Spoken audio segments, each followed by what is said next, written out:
ఒక 128వ జన్మదిన కార్యక్రమం వేడుకలు బ్రహ్మాండంగా జరిగినాయి. అయితే ఐలమ్మ గారి మున్మనవరాలు మనతో పాటు ఉన్నారు. శ్వేత గారు, మేడం చెప్పండి, మీ ఐలమ్మ మున్మనవరాలు మీరు. అయితే ఐలమ్మ గురించి మీరు ఏం చెప్పదలుచుకున్నారు అసలు? ముఖ్యంగా నేను ఒకటే చెప్పదలుచుకున్నా. ఫస్ట్ ఏంటంటే మా మా మామయ్య గారి ఆశీర్వాదం, నా భర్త సపోర్ట్ తోటి నేను ఇక్కడ దాకా రాగలిగాను. తర్వాత నేను ప్రత్యేకంగా కృతజ్ఞతలు అంటే పుంజాల అలేఖ్య మేడం గారికి, వినయ్ కుమార్ సార్ గారికి చెప్పుకోవాలి. ఎందుకంటే వారి ఆహ్వానం మేరకే నేను రవీంద్ర భారతికి మన సెప్టెంబర్ 10వ తారీఖున రావడం జరిగింది.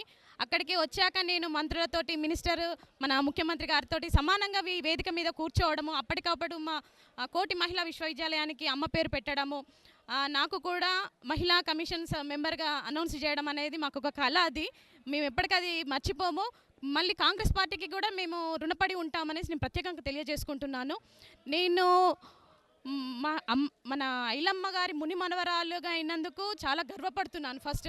ఎందుకంటే ఆనాడు ఐలమ్మ ఎంత పోరాటం అయితే చేసిందో, మా మావయ్య గారు కూడా 22 ఏళ్ళు సర్పంచ్ చేస్తూ అంత పోరాటాన్ని చేస్తూ పాలకొత్తిని అభివృద్ధి పథంలో నడిపించారు.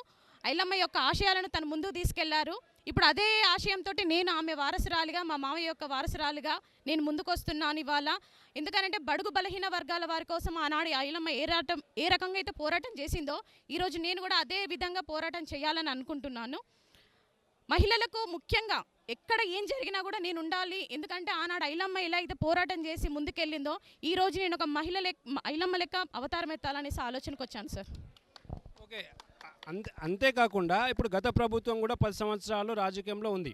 అయితే గత ప్రభుత్వం ఐలమ్మను గుర్తించలేదా? అయితే ఈ కాంగ్రెస్ ప్రభుత్వం గుర్తించిందని చెప్పేసి మీ లోపల స్పష్టత కనిపిస్తుంది. మరి గత ప్రభుత్వం చేసిన తప్పులేమి అని అనుకోవచ్చు? గత ప్రభుత్వము గుర్తించింది సార్. కాకపోతే ఏంటంటే కొన్ని అనివార్య కారణాలు, కొందరి వ్యక్తుల కారణంగా మాకు జయంతికి ఆహ్వానం అనేది రవీంద్ర భారతిలో లేదు. మళ్ళీ మన కాంగ్రెస్ ప్రభుత్వం వచ్చాక మాత్రం మాకు ఇక్కడ ఆహ్వానమే కాదు, మేము ఇక్కడ కమిటీలో బాధ్యత వహించి ఇక్కడ మేము ఈ పనులన్నిటికీ మేము ముందడబడి చేయడం అనేది మాకు చాలా అది చెప్పుకోలేనటువంటి గర్వకారమైనటువంటి విషయము. దీనికి నేను ప్రత్యేకంగా కృతజ్ఞతలు మాత్రం ముఖ్యమంత్రి వారికి, నా కుటుంబ సభ్యులందరి తరఫున తెలియజేస్తాను. చాకల ఐలమ్మ అయితే ఎవరైతే ఉన్నారో ఓన్లీ బీసీ సంఘాలకు కానీ ఒక కుల సంఘానికి మాత్రమే ప్రత్యేకత కాదు, తెలంగాణ రాష్ట్రానికి కాకుండా దేశ ప్రజలకు కూడా ఒక వెన్నంటూ ఉంటూ ఒక ధైర్యాన్ని ప్రోత్సహించింది. అలాగే మీరు కూడా ప్రోత్సహిస్తామని చెప్తున్నారు. అయితే మీకు కూడా బీసీ కమిషన్గా మీకు కూడా గుర్తింపు ఇస్తున్నారని చెప్పి తెలిసింది. మరి అది ఎంతవరకు నిజం? మీకు ఏమన్నా దాని గురించి మీకు ఏమైనా లెటర్ కానీ ఏమైనా సభ్యత కానీ ఇచ్చారా? గత సెప్టెంబర్ 10వ తారీఖు నాడు మన ముఖ్యమంత్రి గారు నన్ను రాష్ట్ర మహిళా కమిషన్ సభ్యురాలుగా ఎన్నుకున్నారు. కాకపోతే ఏంటంటే అనౌన్స్ చేశారు, కొద్ది రోజుల్లో నియామక పత్రాలు అందజేస్తామనేసి మన చైర్మన్ నేరెళ్ళ శారదా మేడం గారికి చెప్పారు. ఆ ప్రాసెస్ అవుతున్నట్టుంది. ఇంతవరకు నాకు ఏ సమాచారం రాలేదు.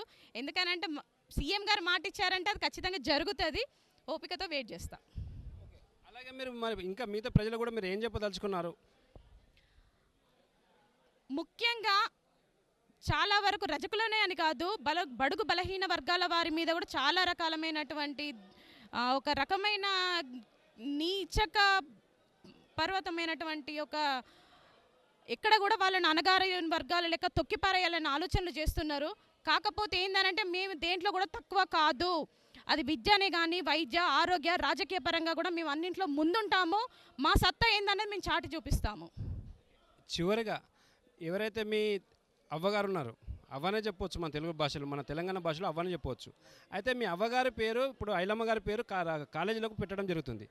మీ ఆనందం ఏ విధంగా మీరు తృప్తి పడుతున్నారా? ఇంకేమన్నా మీరు ఏమైనా డిమాండ్లు ఏమైనా ఉన్నాయా?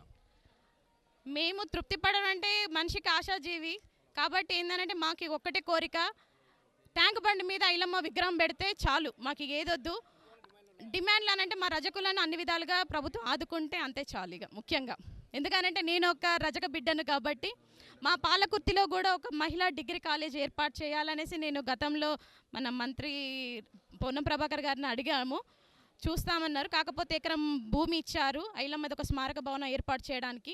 దానితో పాటుగా ఒక ఈ విశ్వవిద్యాలయం మహిళా డిగ్రీ కాలేజ్ అనేది కూడా ఏర్పాటు చేస్తే మాకు చాలా సంతోషం. మా కుటుంబానికైనా మా రజక బిడ్డలందరికీ కూడా ఉపయోగపడుతుందని నా ఆలోచన సార్.